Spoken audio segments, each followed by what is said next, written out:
Halo teman-teman semua, kembali lagi bersama saya di pelajaran seni budaya. Hari ini kita akan belajar mengenai nirmana garis dan nirmana tekstur. Sebelumnya, apa sih nirmana itu? Ada yang tahu? Nirmana merupakan pengorganisasian atau penyusunan elemen-elemen visual seperti titik, garis, warna, bidang, atau tekstur menjadi satu kesatuan yang harmonis. Nah, sebelum menggambar nirmana, kita harus mengetahui prinsip-prinsip nirmana. Prinsip nirmana ada 6. Yang pertama, keseimbangan. Ada kesatuan, penekanan, irama, proporsi, dan kontras. Pada prinsip keseimbangan ditujukan agar karya seni nyaman dipandang dan tidak membuat gelisah. Selanjutnya ada kesatuan.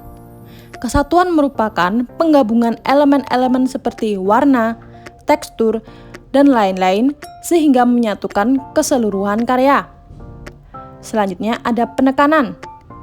Penekanan di sini disebut juga center of interest. Menonjolkan bagian tertentu dari sebuah karya seni untuk menarik perhatian penonton. Lalu ada irama. Irama merupakan pengulangan gerak yang teratur dan terus-menerus. Contohnya itu ada ombak laut, gerak dedaunan, dan lain sebagainya. Lalu ada proporsi.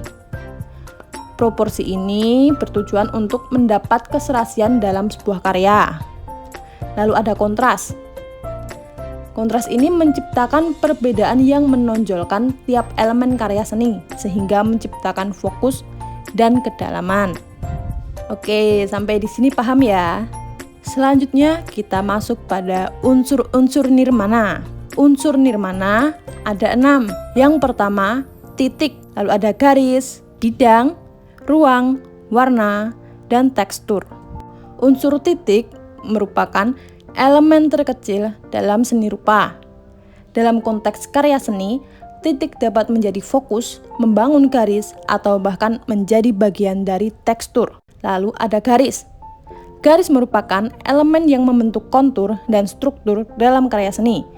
Garis bisa berupa garis lurus, garis lengkung, garis tebal, tipis, atau berbagai variasi lainnya. Lalu ada bidang. Bidang ini merupakan area datar dalam karya seni yang didefinisikan oleh garis dan batas.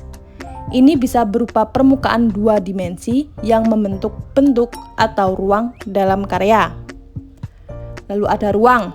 Ruang merupakan elemen yang menciptakan dimensi 3 dalam karya seni. Ini bisa merupakan kedalaman, jarak, dan ruang antara objek atau elemen dalam karya. Selanjutnya ada warna. Warna ini merupakan elemen yang menciptakan visual dan emosi dalam karya seni. Warna bisa menggambarkan suasana, menonjolkan elemen, atau menciptakan kontras. Dan terakhir ada tekstur. Tekstur merupakan sensasi taktis dari permukaan karya seni. Nilai raba dari permukaan. Tekstur ini bisa terlihat atau dirasakan, menambah dimensi dan kedalaman pada karya. Nah, kita akan masuk pada nirmana tekstur.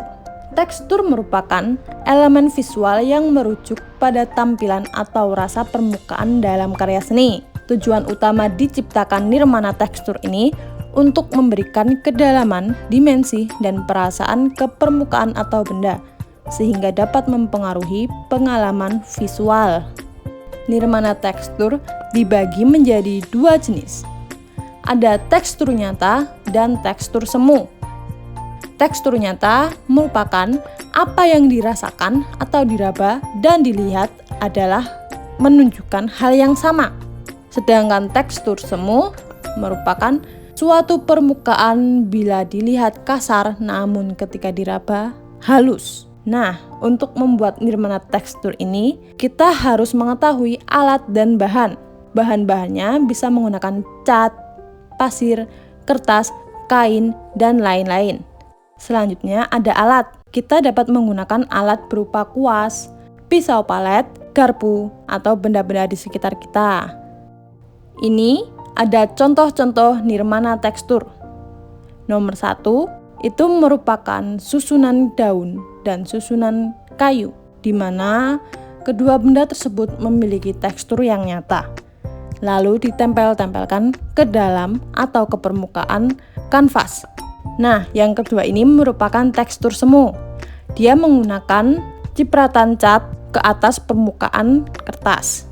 Yang ketiga merupakan tekstur semu. Ini menggunakan permukaan daun yang memiliki tekstur, lalu di atasnya dilapisi cat dan ditempelkan ke permukaan kertas. Yang nomor 4 merupakan tekstur nyata. Itu gabungan dari kain-kain yang dipotong-potong sedemikian rupa dan ditempelkan untuk menimbulkan suatu pola yang menarik. Yang nomor 5 merupakan tekstur semu, itu menggunakan cat. Lalu yang nomor 6 merupakan tekstur nyata, itu menggunakan kacang hijau atau biji-bijian yang dapat menciptakan tekstur. Pada nirmana tekstur terdapat beberapa teknik. Yang pertama itu ada impasto. Impasto di sini merupakan penggunaan cat yang sangat tebal untuk menciptakan efek tekstur yang 3 dimensi yang bisa dilihat dan dirasakan. Lalu ada glazing. Penggunaan lapisan cat tipis di atas lapisan sebelumnya untuk menciptakan efek transparan. Teknik glazing ini bisa kita temui pada pembuatan keramik yang bermotif marble. Lalu ada sgrafito. Sgrafito merupakan penggoresan cat di atas lapisan cat sebelumnya, lalu mencukil atau menggoresnya. Nah, lapisan pertama ini bisa menggunakan krayon. Lalu di atas lapisan krayon kita beri lapisan cat. Lalu kita dapat menggoresnya menggunakan garpu atau benda tajam lainnya. Sebelum menggoresnya, kita harus menunggu cat kering terlebih dahulu. Sebelum menggores, kita harus menunggu lapisan cat untuk mengering. Selanjutnya, ada teknik relief. Merupakan membangun permukaan karya seni dengan menambahkan materi fisik seperti pasir, kertas, atau bahan lainnya ke permukaan dasar. Nah, pada teknik relief ini kita menggunakan lem untuk menempelkan benda-benda ke permukaan bidang gambar. Ada yang tahu nggak nirmana garis ini apa? Oke, langsung kita bahas aja ya. Nirmana garis merupakan nirmana yang menggunakan unsur visual yang ada dari goresan atau titik-titik yang berulang.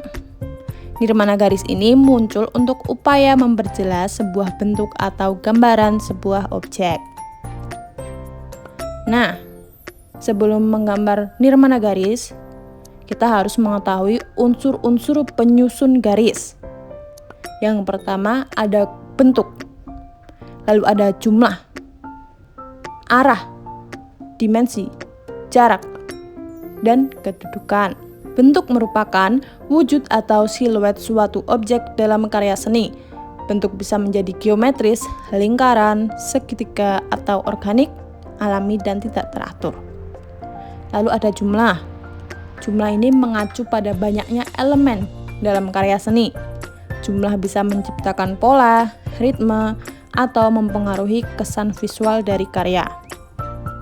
Selanjutnya, ada arah. Arah ini merujuk pada arah atau orientasi elemen-elemen dalam karya. Arah dapat menciptakan gerak visual, kestabilan, atau ketegangan. Arah merujuk pada arah atau orientasi elemen-elemen dalam karya. Arah dapat menciptakan gerak visual, kestabilan, atau ketegangan. Lalu ada dimensi.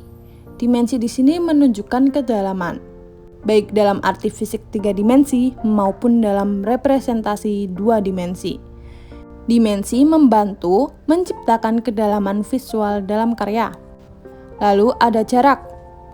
Jarak ini menunjukkan ruang antara elemen-elemen dalam karya seni. Jarak mempengaruhi hubungan antara elemen, menciptakan kontras atau mempengaruhi keseimbangan visual. Dan terakhir ada kedudukan. Kedudukan di sini mengacu pada posisi relatif elemen dalam karya. Kedudukan dapat mempengaruhi bagian elemen-elemen saling berinteraksi dan membentuk keseluruhan karya seni. Nah, selanjutnya ada jenis-jenis garis. Yang pertama ada garis lurus, memiliki kesan keras dan tegak. Garis lengkung, memiliki kesan lembut dan lentur. Garis patah-patah, berkesan kaku. Garis zigzag, berkesan energik. Dan garis spiral, berkesan lentur dan dinamis. Oke, bisa kita lihat ya contoh-contoh nirmana garis. Yang pertama itu ada garis zigzag. Yang kedua itu garis lengkung dan garis spiral. Yang ketiga, garis lengkung dan garis spiral.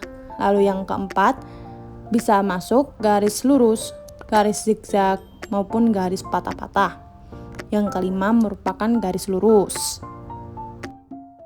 Sekarang mari kita simak tutorial membuat nirmana tekstur semu.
Oke, sampai di sini saja saya akhiri. Wassalamualaikum warahmatullahi wabarakatuh. Sampai bertemu pada pelajaran berikutnya. Salam bahagia.